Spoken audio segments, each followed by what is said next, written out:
Una fría tarde de otoño, recibí una llamada que cambió mi vida. Era una oportunidad entre miles y debía tomarla de inmediato. Abracé a mi esposa, Clara, y le dije: ya es la hora. Todo fue muy rápido. Debemos irnos. No quisiera irme y dejarte aquí. Quisiera que vinieras conmigo. Fueron mis palabras ese día antes de partir. En ese frío bus lleno de extraños, me dirigía hacia un lugar desconocido. A través de esa gélida ventana, en esa tarde lluviosa, veía tus ojos rompiendo en llanto, al igual que el cielo. Mis ojos llenos de lágrimas de impotencia, solo el silencio inundaba mi mente. Todo era incierto. Solo una pequeña esperanza se mantenía viva, un futuro, un largo camino me esperaba. A las 3 a.m. llegamos a un terminal inundado de realidades desconocidas para mí. Únicamente tu recuerdo llevaba en mis pertenencias.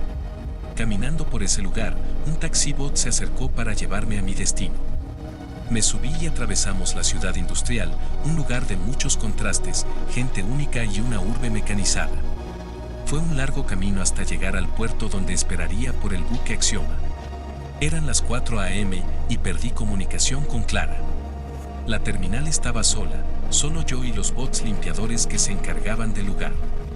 También había un gran mural con una imagen del conde de esas tierras, un sanguinario ser que raramente hacía el bien.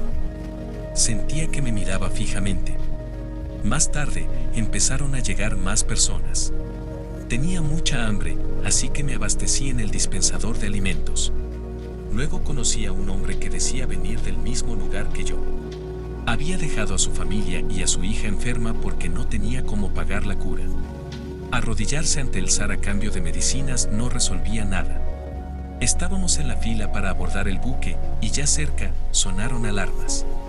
Unos hombres con trajes amarillos salieron con un escáner. Revisaron a todos, muchos pasaron la prueba, excepto el sujeto con el que había hablado antes. Lo detuvieron, él lloraba de impotencia. Al parecer, estaba infectado, así que lo sacaron del sitio. Después no supe más de él. Los soldados androides nos quitaron nuestras identidades y la duda nos invadía a cada uno de los que estábamos allí. Luego, una compuerta se abrió y un bot nombró una lista. Entre esos estaba yo. Así que corrí y entré a una sala donde podía ver el mar al otro lado del vidrio. En el lugar había muchas mentes brillantes, hombres de ciencia. Yo solo iba a trabajar, sin embargo, todos teníamos algo en común, un mismo destino, la isla Campbell, conocida por ser un territorio científico. Muchos hacían experimentos y grandes descubrimientos. Yo solo quería trabajar y un bienestar para mi familia. Dormité mientras mi mente recordaba momentos especiales y una alarma me despertó. El buque había llegado. Había una larga fila y un bot averiado atendía a los tripulantes. Me devolvió mi identificación, salí de allí y caminé por ese gran muelle. Las olas no eran normales ese día, pero el clima no movería esa enorme nave. Conseguí las escaleras hacia la cubierta, eran muy empinadas y era difícil subir mi equipaje. Me costó subirlo hasta que llegué a la cubierta. En ella se encontraba un viejo marino con un ojo blanco. Vi que en su uniforme decía Alfredo. Me ayudó a cargar el equipaje. ¿Dónde están los camarotes?, pregunté. ¿A dónde te diriges?, preguntó con arrogancia. A la isla Campbell, respondí. Me ignoró haciendo un gesto de desagrado. No presté atención y seguí mi camino. Llegué a mi camarote, pequeño y austero. Sería una larga semana en aquel barco. Era increíble, el mundo estaba tan avanzado y aún contábamos con esos viejos barcos. Meditando en eso y en por qué este barco se llamaba Axioma, me quedé dormido, exhausto, y solo recuerdo mis ojos cerrándose. A través de la claraboya se filtraba la luz del día, que me despertó. Hacía mucho frío y quería seguir dormido, pero mi estómago sonaba. Debía buscar algo de comer, así que decidí salir de ese lugar y me acerqué a la cocina de la tripulación. La hora del desayuno había pasado, sin embargo, la cocinera se compadeció de mí. Era una señora muy mayor, me pareció interesante que una mujer tan mayor trabajara en la cocina de aquel barco. Me preguntaba si tenía familia o si esa era su familia. Me quedé un rato en la cocina, mientras comía. Berta, la cocinera, me contó cómo llegó allí. La puerta de la cocina se abrió y entró el mismo hombre que me recibió en el barco. Me observó con desdén y le habló a la cocinera. Ella le dio de comer y él se sentó frente a mí y me dio una orden. Pásame la sal.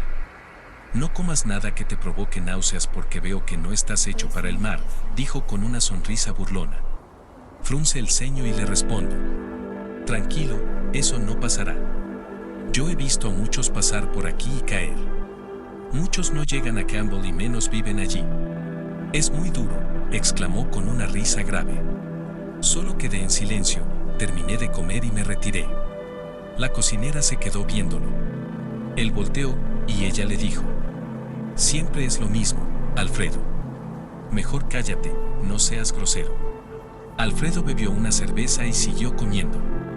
Me fui a la cubierta y me detuve en una de las ventanas que estaba abierta. Vi la inmensidad del mar, infinita hasta el horizonte, y fue uno de esos momentos no planeados que solo se dan una vez.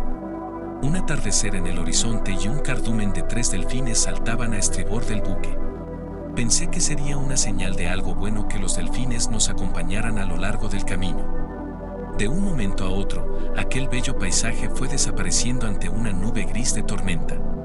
El mar empezó a enfurecerse como si algo en contra de nosotros tuviera. El capitán de la nave hizo un llamado, toda la tripulación al puente de mando y el resto a cubierta para recibir instrucciones. Ya estando en cubierta, el capitán informó: caballeros y estimada gente de la tripulación, nos enfrentaremos a una tormenta sin precedentes. No sabemos qué esperar, dado que nuestro radar del clima se averió. Así que les pido vayan a sus camarotes y la tripulación a sus puestos, por favor. Sentí miedo en ese momento. Nunca había estado en una tormenta en alta mar. Sentí que lo peor estaba por venir.